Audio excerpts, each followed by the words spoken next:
Cette semaine, ce sont les polémiques françaises qui sont à l'honneur et c'est pas forcément pour de bonnes raisons. Salut à tous, ici Reg, bienvenue dans les actualités de la semaine. Aujourd'hui, j'ai envie de parler de plein de polémiques différentes, mais en plus de ça, des actualités cinéma et séries de la semaine. Comme d'habitude, il y aura dans la description et dans le cadre épinglé la liste des actualités, mais je vous incite à regarder toutes les actus car c'est toujours intéressant de s'intéresser au monde du cinéma et des séries et j'ai envie d'en débattre avec vous parce qu'il y a pas mal de sujets intéressants qui vont faire parler aujourd'hui et on va évidemment en débattre. Mais avant, comme d'habitude, j'aimerais remercier le partenaire officiel de celle-ci, CyberGhost VPN et ses 38 millions d'utilisateurs et presque 5 sur 5 sur Trustpilot. Vous le savez, en France, nous avons la chronologie des médias qui nous empêche d'avoir accès à plein d'œuvres super intéressantes. Par exemple, Evil Dead Rise est disponible en VOD dans le monde entier, sauf en France. Ou alors, sur Paramount Plus est disponible Scream 6 depuis un moment. Ou alors, toutes les plateformes de streaming comme Netflix et Disney ont un catalogue bien plus impressionnant. Ça, c'est le cas chez tous nos voisins qui ont la VOSTFR comme la Suisse ou le Canada. Et si vous aimez la Formule 1, par exemple, en Belgique, vous avez RTBF qui la diffuse gratuitement. En plus de cela, aujourd'hui, YouTube Premium est de plus en plus important et si vous voulez avoir accès à la plateforme gratuitement avec le Premium, vous prenez un VPN en Inde ou en Argentine, ça coûte moins de 2 € par mois. Vous serez bien plus grande sécurité avec un VPN, que ce soit la Wi-Fi de l'université ou de la bibliothèque. Vous pouvez partager un compte avec 7 personnes au total, c'est disponible sur tous vos appareils préférés. Tout le monde peut l'utiliser sans aucun problème, en quelques clics c'est fait. Vous pouvez essayer par vous-même car vous êtes satisfait ou remboursé sous 45 jours et vous avez une assistance technique en français 24h7. Utilisez le lien dans la description, dans le cadre épinglé, afin de vous abonner à CyberGhost VPN et bénéficier de 4,30% d'induction plus 4 mois gratuits. Foncez sur l'offre. J'aimerais revenir sur un point qui était assez essentiel par rapport à la grève des scénaristes que j'avais évoqué dans ma vidéo la semaine dernière. Si vous voulez comprendre c'est quoi la grève des scénaristes, allez voir ma vidéo, j'ai vraiment tout expliqué en détail. Il y a plusieurs choses qui sont revenues. Déjà, il y a plusieurs actualités concernant les films et les séries Marvel. Tous les contenus Marvel en cours, que ce soit les séries comme Daredevil par exemple, ou tous les films qui n'ont pas encore été écrits comme Blade, sont pour l'instant en pause. Donc même ceux qui sont en plein tournage comme Daredevil, c'est en pause. Pourquoi? Parce que un scénariste, comme j'ai expliqué la semaine dernière, doit être présent lors du tournage, même lors du montage et normalement même lors de la post-prod dans certains cas. Un scénariste, c'est pas un gars qui arrive là, qui donne le scénario et qui s'en va. Il est là pour réécrire le scénario constamment. Et donc ces œuvres-là sont pour l'instant rien d'officiel, décalées. Si la grève continue, il n'y aura pas le choix que les décaler. De même pour The Last of Us saison 2, la production qui devait commencer en fin d'année a été mise en pause et la production va probablement commencer qu'en début d'année prochaine. Donc la série sortira pas normalement si la grève continue avant début 2025. Je vous ai dit, ça va impacter toutes les œuvres que vous aimez, sauf si demain les négociations prennent fin et la grève s'arrête. House of the Dragon, vous étiez nombreux à me la citer comme exemple de contenu qui n'allait pas être décalé, mais attention, je le répète, oui, House of the Dragon a plein de scénarios et de scripts disponibles et prêts à être utilisés pour le tournage qui a commencé début avril, mais encore une fois, si des modifications doivent être faites, il n'y a personne pour les faire. Ça veut ou dire que la série sera décalée ou que la qualité va baisser. Et s'il n'y a pas de showrunner sur le tournage, c'est un vrai problème aussi. Des scénaristes sont censés bosser lors du tournage, je le répète. Donc peut-être la série sera pas décalée, peut-être bien, mais il y aura peut-être une baisse de qualité. À voir, on n'en sait rien. Mais la série sera probablement impactée d'une manière ou d'une autre. Donc non, House of the Dragon n'est pas en sécurité. Toutes les œuvres, croyez-moi, ne sont pas en sécurité. Gardez bien ça en tête. J'ai eu beaucoup de commentaires qui ont parlé justement. Il y a plein de gens qui disent que la saison 2 de Sévrance a été décalée à cause de la grève des scénaristes. J'aimerais juste le répéter. La saison 2 de Sévrance est décalée à cause des problèmes entre les showrunners qui n'arrivent pas à se mettre d'accord. C'est pour ça que la saison semble décalée et que la qualité risque de baisser, ce qui serait horrible et triste, mais ça n'a aucun rapport avec la grève des scénaristes, je le précise juste. Et si on parle d'autre chose sur la grève des scénaristes, un film Lord of War 2 est prévu, Nicolas Cage sera de retour, mais aussi Bill Skarsgård qui rejoint le casting, qui sera visiblement le fils de Nicolas Cage, si j'ai bien compris. Lord of War pour moi c'est un film imparfait, mais que j'ai vraiment apprécié, donc pourquoi pas une suite. Je vous le conseille si vous l'avez pas vu, c'est un bon moment. La série des Winchester, le spin-off de Supernatural, a été arrêtée et annulée au bout d'une première saison. Alors c'est pas forcément à cause des scénaristes, c'est plutôt la CW qui a décidé d'arrêter. La CW essaie tout de même de vendre la série à une autre chaîne. D'ailleurs, Jensen Ackles, qui est producteur de la série, essaie justement de jouer là-dessus et de trouver un acheteur pour continuer la série. Écoutez, Supernatural, je me suis arrêté à la saison 7 ou 8, et de Winchester, je n'ai pas vu. Je n'en sais rien si c'est bien ou pas, mais en tout cas, ils essaient de la vendre, et pour ceux qui l'ont vu, dites-moi dans les commentaires ce que vous en avez pensé. Vous connaissez tous les films, j'imagine, qui s'appellent La Chute 2. Eh bien, sachez que La Chute de Paris est prévue en tant que série avec, en tant que rôle principal, Mathieu Kassovitz. Écoutez, ces films-là sont toujours à un moment correct. En série, ça peut le faire aussi, pourquoi pas. Fast 10, apparemment, et ce n'est pas sûr pour l'instant, mais est le premier volet d'une trilogie, oui, vous avez bien entendu, d'une trilogie qui va conclure la saga. Il y a aussi des rumeurs sur le fait que The Rock va venir, on en parlera en critique bientôt. Écoutez, moi j'aime bien ces films, si la qualité reste au rendez-vous, pourquoi pas. Pedro Pascal est chaud bouillant en ce moment, il rejoint le casting du film Weapons, du réalisateur de Barbare, que j'avais vraiment beaucoup apprécié. apprécié. Le voir dans un film d'horreur peut être très sympa, donc j'ai hâte. Les deux grosses polémiques de la semaine, c'est la première avec Adèle Haenel, qui quitte sa carrière au cinéma pour plusieurs raisons. Je vais pas rentrer dans le détail de ces raisons-là et donner mon avis dessus parce que je ne suis pas Adèle Haenel, je ne sais pas ce qu'elle a vécu et elle s'y connaît probablement, enfin c'est sûr même, mieux que moi dans ce qui concerne le monde du cinéma. Je vais rapidement citer ses points parce que je pense qu'elle a raison, en tout cas c'est ce qu'elle a vécu elle et il n'y a pas raison de pas la croire et ses arguments ont l'air plutôt corrects. La première, c'est toute la complaisance par rapport aux agresseurs sexuels qui ont encore un métier, qui ont été condamnés. On se rappelle évidemment de son intervention au César quand elle avait quitté la salle. Elle trouve que le cinéma français protège beaucoup trop les agresseurs sexuels et toute personne qui commet ce genre de crime. Et sur cette question-là, je pense qu'elle a raison. La France d'ailleurs de manière générale protège beaucoup trop les agresseurs sexuels, c'est la vérité. Donc elle critique ça et elle trouve qu'il y a beaucoup de sexisme dans l'industrie et beaucoup d'agressions toujours aujourd'hui. Elle critique évidemment le système capitaliste de la chose, elle se proclame en tant qu'anticapitaliste, mais au moins elle assume de ce point de vue-là. Elle s'est dit ok, je finance grâce à ma présence un système extrêmement capitaliste qui est la production cinématographique française et elle se dit j'arrête, au moins là elle assume. Et puis elle va continuer sa carrière au théâtre. Et ensuite elle parle d'un sujet que je trouve très intéressant, c'est l'hypocrisie des producteurs qui font des films sur l'immigration, sur le changement climatique, sur des sujets tendances sociaux, mais qui au final derrière on va dire cet écran de fumée ne font rien pour soutenir ces causes. C'est juste de l'argent, c'est juste du bénéfice, c'est du social washing d'après elle. Elle critique aussi le racisme, enfin bref, elle parle de son expérience en tant qu'actrice, elle évoque justement ces sujets en détail. C'est une interview qu'elle a donnée à Télérama, je vous conseille de la lire, c'est intéressant, même si vous n'êtes pas d'accord avec elle. Ça donne un point de vue différent. Et écoutez, moi je respecte Adèle Haenel parce que de une, elle avait une belle carrière au cinéma. Il y a plein de gens qui disent que c'était pas le cas, mais croyez-moi, elle avait une très belle carrière en vue. Elle a joué dans plein de grands films. Il y en a qui disaient qu'elle avait un emploi fictif. Adèle Haenel avait une super carrière en vue et a toujours une super carrière, mais elle a décidé d'arrêter. Je respecte carrément son choix. Au moins, elle assume. Elle dit voilà, je n'aime pas ce système, j'arrête. Peut-être on pourrait débattre qu'elle aurait pu choisir d'autres projets qui étaient moins contraints à ce système-là et qui auraient pu faire avancer les choses. Mais du coup, vu qu'elle va faire du théâtre un peu plus indépendant, voilà, elle assume complètement et je respecte. Mais rien ne l'empêche de revenir plus tard. Voilà, c'est pas une porte qu'elle claque définitivement. En tout cas, elle en a l'air, hein. Mais moi, je dirais pas non à ce qu'elle revienne. C'est une actrice qui a du talent. Même si je suis pas d'accord avec elle sur ce qu'elle dit sur le capitalisme et des choses comme ça, je respecte son avis et j'aime bien le fait que pour une fois, une actrice assume. Qu'on soit d'accord ou pas avec elle, elle va au bout des choses. Donc je comprends pas les gens qui lui crachent dessus en mode oui, elle abuse, elle avait pas de carrière, elle fait son intéressante. Au contraire, elle fait pas son intéressante. Elle vient de dire qu'elle arrête. Elle est en train de se mettre sur le côté. Elle est en train de tuer sa carrière cinéma en fait. Elle fait l'inverse de son intéressante. Elle assume complètement et elle a du courage. Tuer une carrière comme ça que beaucoup aimeraient avoir, c'est très compliqué. Mais au moins, elle a du courage de le faire. Et après, le fait qu'elle soit pas présente, c'est sa vie, ça ne nous concerne vraiment pas. Et la deuxième polémique, c'est par rapport à Pierre Niney qui va jouer dans le film réalisé par Johnny Depp. Johnny Depp est de retour derrière la caméra et tout le monde l'engueule parce que apparemment Pierre Niney participe à des clips musicaux où il parle des femmes et des choses comme ça. Elle fait de travail avec Johnny Depp. C'est un peu l'hypocrisie d'après beaucoup de monde. J'aimerais vous rappeler que Johnny Depp a gagné son procès. J'aimerais vous rappeler que même s'il y a eu des violences envers lui et de sa part envers Amber Heard, c'était clairement un couple toxique qui se faisait du mal mutuellement et les deux sont pas roses dans l'histoire. Donc oui, qu'une histoire de couple qui a été médiatisée et qui a gâché la carrière de Johnny Depp, soyons honnêtes, pendant un moment, et pas du tout la carrière de Amber Heard pendant un moment, c'est l'inverse qui s'est produit maintenant, c'est lui qui reprend la carrière, elle qui n'en a plus. Les deux ont leur tort. Et encore une fois, voilà, Johnny Depp, d'après ce qu'on sait, n'est pas un violeur, n'est pas quelqu'un qui a tué quelqu'un ou des choses comme ça. Ça reste dans leur vie privée. Johnny Depp n'a jamais donné des leçons sur les violences faites aux femmes et des choses comme ça. Ils ont vécu un couple toxique, ok, c'est leur vie privée, même si on en a beaucoup parlé, parce qu'on en a beaucoup parlé du spectre du cinéma évidemment. Là, le fait qu'ils reviennent et que des acteurs jouent avec lui, je vois pas le souci. Je trouve un personnage comme Polanski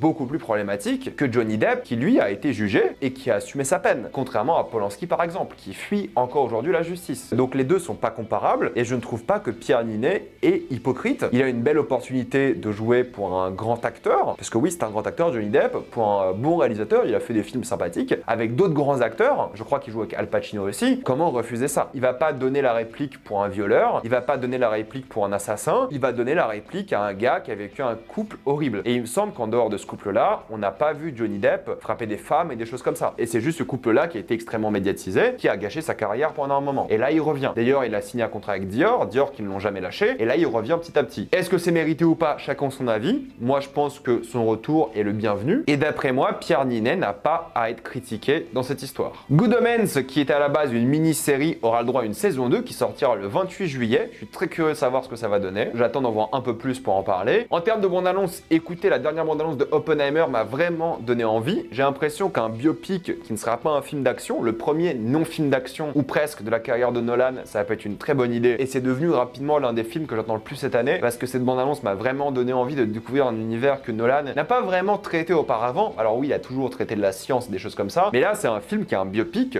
calme entre guillemets, qui sera pas un film d'action. Donc j'ai envie de voir comment il traite ça et j'ai envie de voir comment il va mettre les acteurs au premier plan parce qu'on dirait vraiment ça. En eau très trouble a l'air d'être un énorme moment de kiff absolu. J'avais bien aimé le premier film. Celui-ci a l'air très drôle et j'ai hâte de voir ce que ça va donner. Sincèrement, je pense que ça va être très drôle et le titre est génial. En eau très trouble. Bird Box Barcelona sortir le 14 juillet sur Netflix. On dirait juste Bird Box en Espagne. Et écoutez, je me rappelle pas du tout de Bird Box alors que j'en ai parlé sur la chaîne et j'en ai fait une critique pour vous dire à quel point le film était mémorable. Mais peut-être la version espagnole sera meilleure. En Europe, on peut faire de bien meilleurs films que les Américains. The Crowded Room, la première série avec Tom Holland, a montré aussi ses premières bandes annonces. C'est une série Apple TV+.